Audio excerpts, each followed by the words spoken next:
welcome back to the channel. This is Shikha Anand and today we are going to start second chapter of microeconomics, that is consumer equilibrium.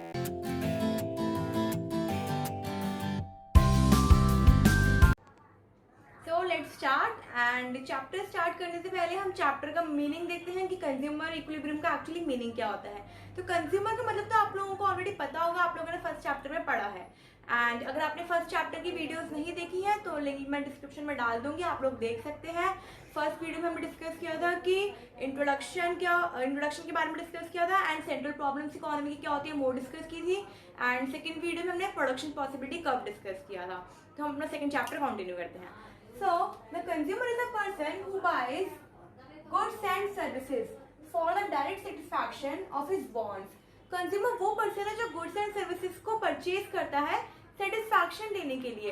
Consumer जितने भी पूरी economy में जो भी लोग हैं, आप हैं, मैं हूँ, या जितने भी लोग हैं, वो सब लोग कंज्यूमर्स हैं. हम लोग गुड्स एंड सर्विसेज को परचेज करते हैं सेटिस्फैक्शन के लिए. And equilibrium is a point where the consumer gets maximum satisfaction. Equilibrium वो पॉइंट होता है जहाँ पर कंज्यूमर को मैक्सिमम सेटिस्फैक्शन मिल रहा होता है. जब कंज्यूमर इक्विलिब्रियम पॉइंट पे आ जाता है तो ना वो इक्विलिब्रियम पॉइंट से आगे जाने की सोचता, ना उससे पीछे आने की सोचता, क्योंकि वहाँ पे इसको मैक्सिमम सेटिस्फैक्शन मिल रहा होता है. अब हम देखते हैं कि यूटिलिटी क्या होता है. Utility refers to satisfaction derived from the consumption of commodity. जब भी आप किसी कमोडिटी को कंज्यूम करते हैं तो आपको उससे जो सेटिस्फैक्शन मिलता है उस सेटिस्फैक्शन को हम इकोनॉमिक्स की लैंग्वेज में बोलते हैं यूटिलिटी. फॉर एग्जाम्पल, आपने पिज्जा खाया तो पिज्जा खाने के बाद आपको मजा आएगा, आपको एक सेटिस्फैक्शन मिलेगा, तो वो जो सेटिस्फैक्शन है उसी को हम यूटिलिटी बोलेंगे. या फिर आप कह सकते हैं अमाउंट ऑफ सेटिस्फैक्शन. उस सेटिस्फैक्शन को हम इकोनॉमिक्स की टर्म में बोलते हैं यूटिलिटी. और इस यूटिलिटी को हम मेजर करते हैं, इसकी मेजर करने की यूनिट होती है यूटिल्स. जैसे आप डिस्टेंस को किलोमीटर में मेजर करते हैं, आप वेट को केजीज में मेजर करते हैं, ऐसे ही हम यूटिलिटी को मेजर करते हैं यूटिल्स में. इस चैप्टर में हम यूटिलिटी के 2 अप्रोचेस पढ़ते हैं. First is cardinal approach and the second is ordinal approach. According to the cardinal approach, एक प्रोफेसर थे, प्रोफेसर मार्शल. उनका कहना था कि जो यूटिलिटी है, यूटिलिटी को हम नंबर्स में मेजर कर सकते हैं. जैसे आपने चॉकलेट खाई, अगर आपने एक चॉकलेट खाई तो उससे आपको कितना सेटिस्फैक्शन मिला या फिर आपको उससे कितनी यूटिलिटी मिली. तो मान लीजिए फॉर एग्जांपल आपको उससे 50 यूटिलिटी मिली. फिर आपने एक और यूनिट आपने चॉकलेट की कंज्यूम करी, आपने एक और चॉकलेट खाई, सेकंड यूनिट आपने कंज्यूम करी, तो उससे आपको फिर यूटिलिटी कितनी मिली, आपको 45 यूटिल्स की यूटिलिटी मिली. और फिर मान लीजिए आपने थर्ड यूनिट चॉकलेट की कंज्यूम करी तो आपको उससे 35 यूटिल्स की यूटिलिटी मिली. तो प्रोफेसर मार्शल का कहना था कि जो यूटिलिटी है हम उसको मेजर कर सकते हैं in the terms of numbers. अब हम बढ़ते हैं सेकंड अप्रोच, वो है ऑर्डिनल अप्रोच. ऑर्डिनल अप्रोच में क्या होता है कि प्रोफेसर थे J.R. हिग्स. उनका कहना था कि जो यूटिलिटी होती है वो हम कभी भी नंबर्स के टर्म में मेजर नहीं कर सकते, हम यूटिलिटी को रैंक दे सकते हैं. फॉर एग्जाम्पल, आपने कुछ कॉमोडिटीज आपने कंज्यूम करी, आपने एप्पल कंज्यूम किया और एक बनाना खाया आपने, और मान लीजिए आपने एक ऑरेंज खाया, तो आपको किसी सबसे ज्यादा सेटिस्फैक्शन मिलेगा. अगर आपको बनाना से खाने से ज्यादा सेटिस्फैक्शन मिल रहा है तो आप बनाना को रैंक 1 दे देंगे. उसके बाद अगर आपको एप्पल खाने से सबसे ज्यादा सेटिस्फैक्शन मिल रहा है तो एप्पल को रैंक 2 दे देंगे और फिर ऑरेंज को रैंक 3 दे देंगे. ये कहना था प्रोफेसर J.R. हिग्स का. और जो कार्डिनल अप्रोच था ये दिया था प्रोफेसर मार्शल ने. कंज्यूमर इक्विलिब्रियम चैप्टर को हम 2 अप्रोचेस में पढ़ेंगे. First is cardinal approach and the second is ordinal approach. And सबसे पहले हम स्टार्ट करते हैं कार्डिनल अप्रोच. यूटिलिटी आप लोगों को समझ आ गया कि यूटिलिटी क्या होता है. हम देखते हैं कि मार्जिनल यूटिलिटी क्या होता है. It refers to additional utility on account of the consumption of an additional unit of a commodity. जब भी आप कोई कमोडिटी को कंज्यूम करते हैं तो पहले आप उसका फर्स्ट यूनिट कंज्यूम करेंगे, उससे आपको सेटिस्फैक्शन मिलेगा या फिर कह सकते हैं उससे आपको यूटिलिटी मिलेगी. लेकिन उसके बाद जब आप एडिशनल यूनिट, उसका एक सेकंड यूनिट कंज्यूम करेंगे तो उसके बाद जो आपको एडिशनल सेटिस्फैक्शन मिल रहा है या फिर एडिशनल यूटिलिटी मिल रही है उसको हम बोलते हैं मार्जिनल यूटिलिटी. फॉर एग्जाम्पल, आप चॉकलेट कंज्यूम कर रहे हैं एंड आपने चॉकलेट की फर्स्ट यूनिट कंज्यूम करी तो आपको उससे सेटिस्फैक्शन मिला 50 यूटिल्स का.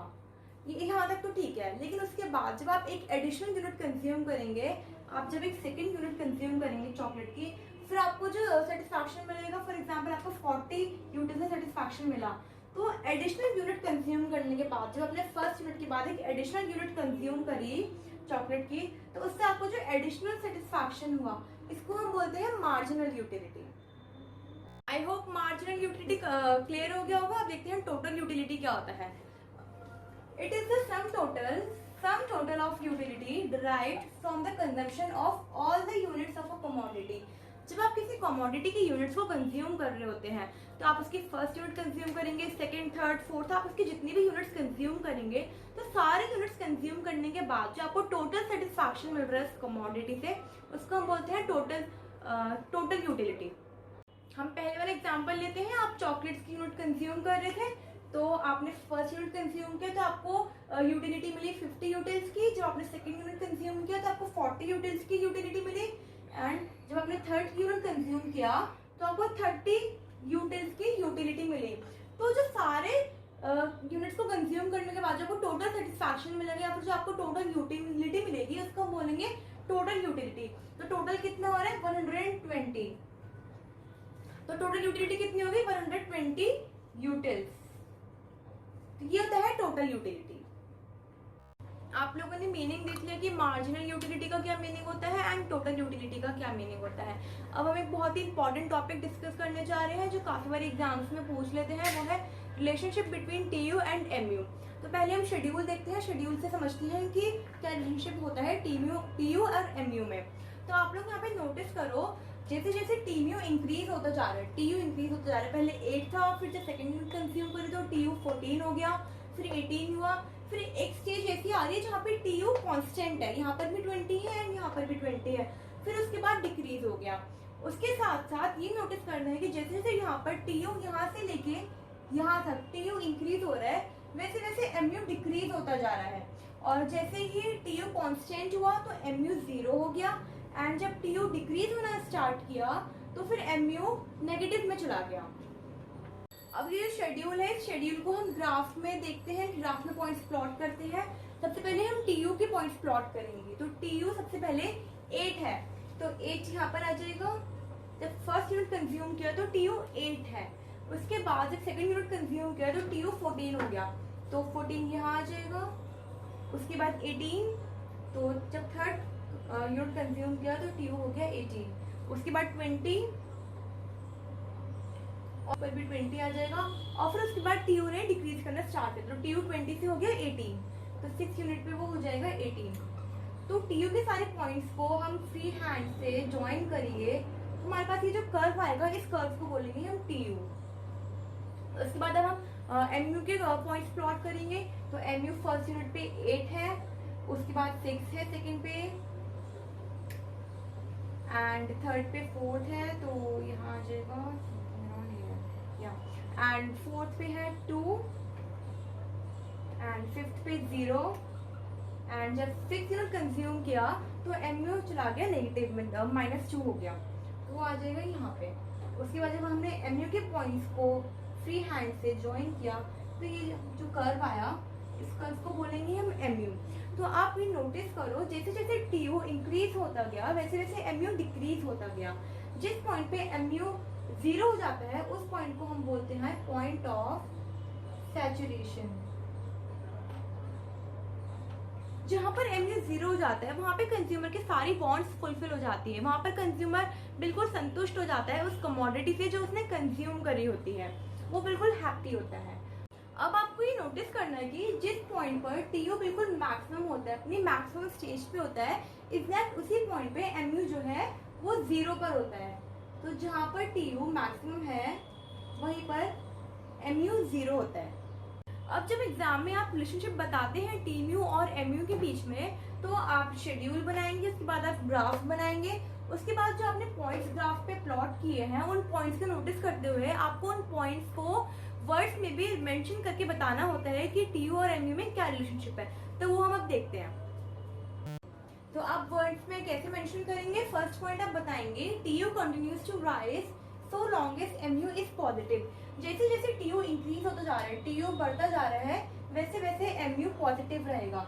जहाँ तक TU इंक्रीज होगा यहाँ से लेके यहाँ तक, जब तक MU पॉजिटिव रहेगा यहाँ से लेके यहाँ तक, आप देख सकते हैं कि MU अभी तक पॉजिटिव है, वो ना तो जीरो है और ना ही नेगेटिव है, पॉजिटिव है अभी MU। उसके बाद आप सेकंड पॉइंट ये बताएंगे TU is maximum when MU is zero. जिस पॉइंट पर यहाँ पर TU मैक्सिमम है, TU इज मैक्सिमम, मैंने आपको अभी पहले बताया था कि जिस पॉइंट पर TU मैक्सिमम होता है उस पॉइंट पर अगर आप MU को देखेंगे तो MU जीरो होता है। तो वही लिखा है मैंने, TU is maximum when MU is zero. And third point में बताएंगे TU start declining when MU is negative.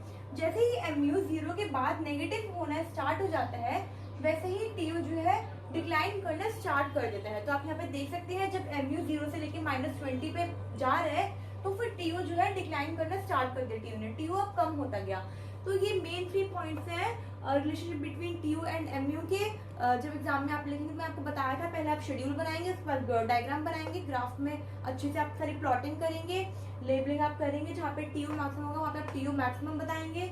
और इस पॉइंट को आपको याद रखना है, इस पॉइंट को बोलते हैं पॉइंट ऑफ सैचुरेशन। उस ग्राफ के बाद आप वर्ड्स में मेंशन करके बताएंगे रिलेशनशिप को TU और MU के। इस टॉपिक से रिलेटेड अगर आपको कोई भी डाउट है तो आप कमेंट सेक्शन में पूछ सकते हैं। एंड नेक्स्ट वीडियो में हम डिस्कस करेंगे law of diminishing marginal utility. Thank you.